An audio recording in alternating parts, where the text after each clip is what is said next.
Good morning, welcome to Breakfast with Naga Marchetti and Charlie State. Our headlines today. The US strikes back, killing a member of the Islamic State group in Afghanistan less than 2 days after a deadly attack at Kabul airport. As the Afghanistan evacuation enters its final stages, there are warnings that another attack in the area is likely. A plan to ban plastic cutlery and plates in England, but is it too little, too late? Good morning. More medals for Paralympics GB as husband and wife cyclists Neil and Laura Faki both win gold within moments of each other in world record fashion. And we look at why bird feeders could be doing more harm than good for Britain's feathered friends. And for most of us, dry with sunny spells. That's how it's looking for the next couple of days as we're in the company of high pressure. I'll be back with all the details.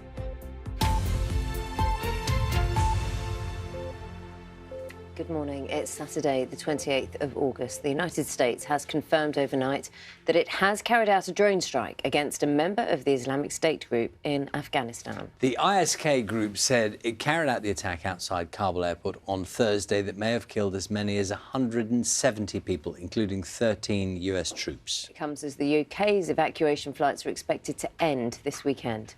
Graham Satchell reports. The final flights leaving Kabul airport. The British effort here is all but done. It has been a mammoth logistical operation. In just 2 weeks, more than 14,000 people airlifted by the RAF to safety in the UK. But the Ministry of Defence acknowledges as many as 1,000 former interpreters and other staff will be left behind. We are so worried about our future. I think it's not fair.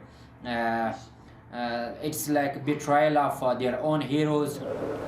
The horrifying aftermath of the terror attack at the airport. President Biden promised to hunt down ISK, the group responsible, and overnight, US forces have carried out a drone strike in eastern Afghanistan, killing a so-called terrorist planner. Among those killed in the suicide bombing, London taxi driver Mohammed Niazi, who travelled to Kabul to help his family escape. His eldest daughter is missing, his wife also killed. Kabul's main hospital is full of the injured, like 2-year-old Mohammed Reza, fighting for his life. What chance now that these people, many of whom worked for Western forces, will be able to get to safety? There will sadly be people who haven't got through, people who might qualify. And what I would say to them is that we will shift heaven and earth to help them get out. We will do whatever we can. Immediately outside the airport, the crowds of people have gone, the streets empty. The Taliban in American military vehicles have set up roadblocks to stop people getting near.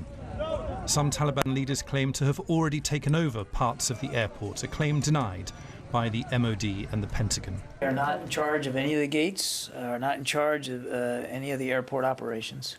That is still under US military control. The global effort to get people to safety is now ending. These German troops have already returned home. Spanish troops are back in Madrid.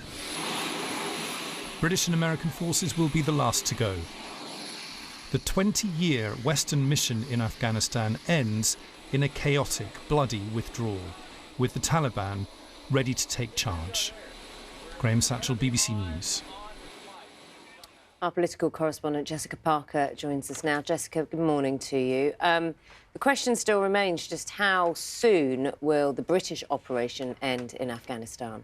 Well, Boris Johnson yesterday was already talking about the operation coming to its final hours. We know the efforts to evacuate civilians from the airport in Kabul were already pretty much over. The focus now on getting those 1,000 British troops out of Afghanistan. That, as we understand it, is underway. I don't think we'll get final confirmation that that has happened until it has happened for security reasons. That's something the Defence Secretary, Ben Wallace, has talked about. But ministers have been at pains to stress that The final withdrawal of UK troops isn't an end to things because, of course, this outstanding issue of those who have been left behind, whether they're Afghans who've worked with UK authorities or indeed British nationals. And there, of course, is the refugee scheme that the government recently announced as well. Ministers wrote to MPs last night about this second phase now in terms of getting people out of Afghanistan, about finding safe passage for those people. But it is pretty clear that a lot of the details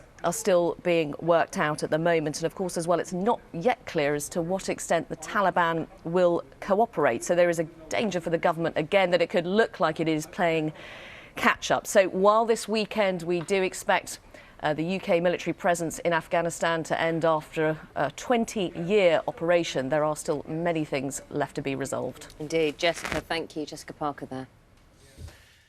Coronavirus plans for schools in England have been described as a recipe for chaos by education unions who say they will not be enough to prevent a rise in infections. The government scientific advisors have warned it is extremely likely cases in schools will be high by late September. The government said it has updated its advice on how to respond to an outbreak with minimum disruption to education. NHS organisations in England have been told to prepare for a possible decision about whether all 12 to 15-year-olds will be offered a vaccination. No decision has officially been made, but the Joint Committee on Vaccination and Immunisation is continuing to review data on broadening the rollout. The government said it's also continuing to prepare for a booster programme to ensure that those most vulnerable to COVID-19 have their protection against the virus extended ahead of winter. Emergency services are searching for a man who works at a plastics manufacturer that went up in flames earlier today. Houses and businesses near the factory in Leamington Spa were evacuated after the sky filled with a large plume of black smoke. Firefighters said although the blaze had been contained, it would take several days to put it out fully. An investigation is now underway. Now, plans to ban single-use plastic plates, cutlery and polystyrene cups in England have just been announced to help tackle plastic pollution. The measures will be considered in a public consultation this autumn, with Scotland, Wales and Northern Ireland having similar plans. Here's our political correspondent, Nick Eardley. This is our bamboo lunch set.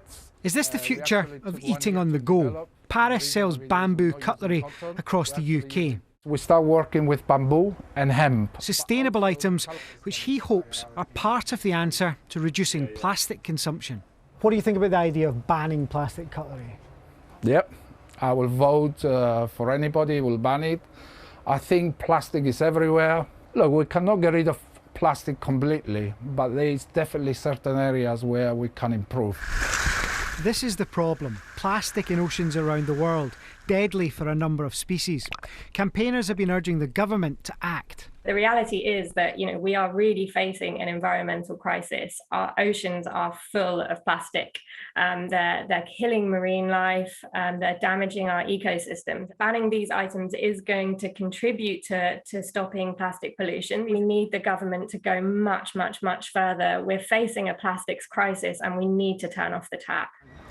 And this is what ministers want to ban: single-use plastic cutlery and plates. It's all part of a strategy from the government to try and get rid of what it calls avoidable plastic waste by 2042.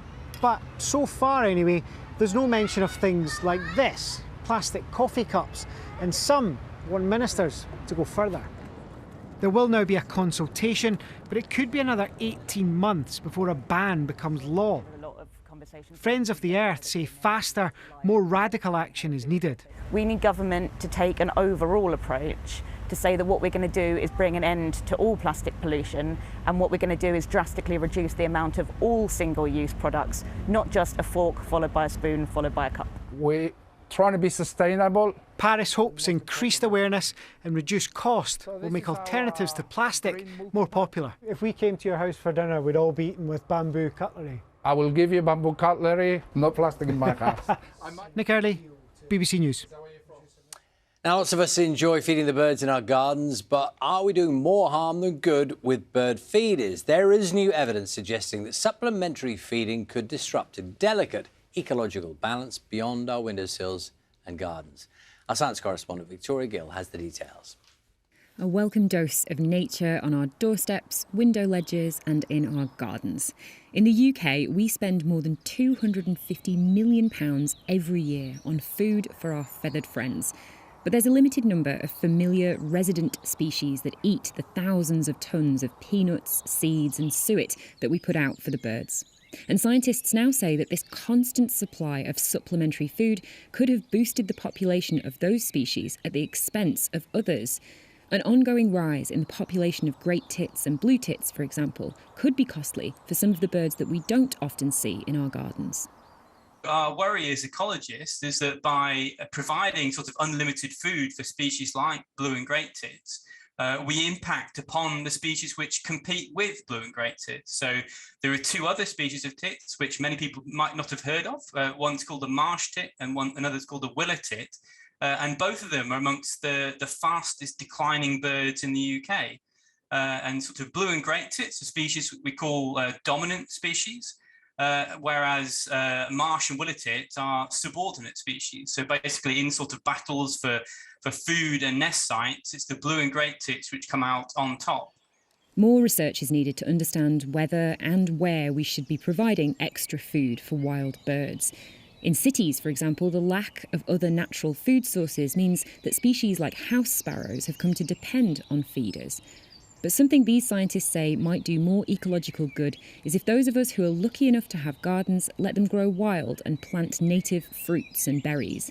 Creating our own little piece of habitat, they say, could help provide a haven for many more species than hanging out a bird feeder. Victoria Gill, BBC News.